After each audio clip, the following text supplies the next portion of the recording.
Kau buat apa ni? Duduk, duduk. Ni dah sepau jadi kau putih balik. Dah buruk. Tak Kau dengar tak ni? cantik, Beb. Dengar ke tak? Putih balik ni. Semua ni.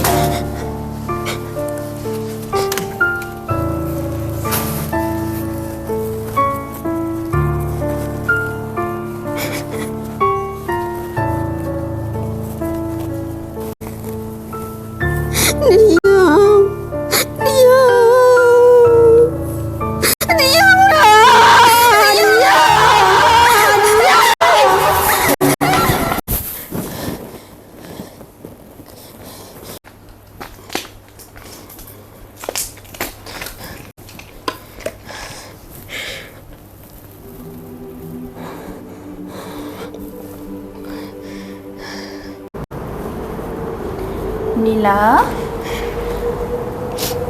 Nila nangis ke? Kenapa Fafa tengok Nila macam ada masalah je? Tak ada apa Fafa, Nila kena lagi baik. Okay, so korang kalau nak tengok next konten kita untuk quarter 3, jangan lupa suka, kongsi, ikut dan tinggalkan pesanan. Bye-bye. Duduk. Ambil. Ni dah sepau jadi kau putih balik. Buruk, tak cantik. Nila? Fa? Nila okey ke? Macam ni je. Tak apa, kalau ada masalah, kongsi je dengan Fafa. Jangan simpan seorang-seorang. Luahkan je. Tak adalah Fa. Dekat tempat kerja lama dia dulu selalu kena bully. Lepas tu dah lah kena buang dengan family. Kat tempat kerja pun sama. Kenapa dia orang sampai nak hina-hina dia lah sampai macam tu?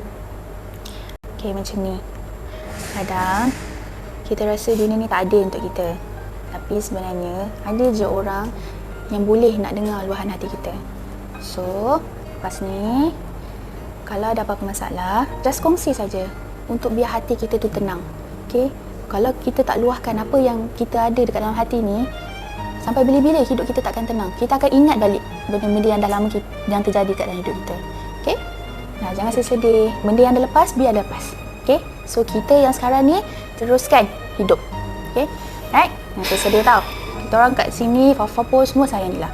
Okay? Senyum. Okay, Fa. Okay.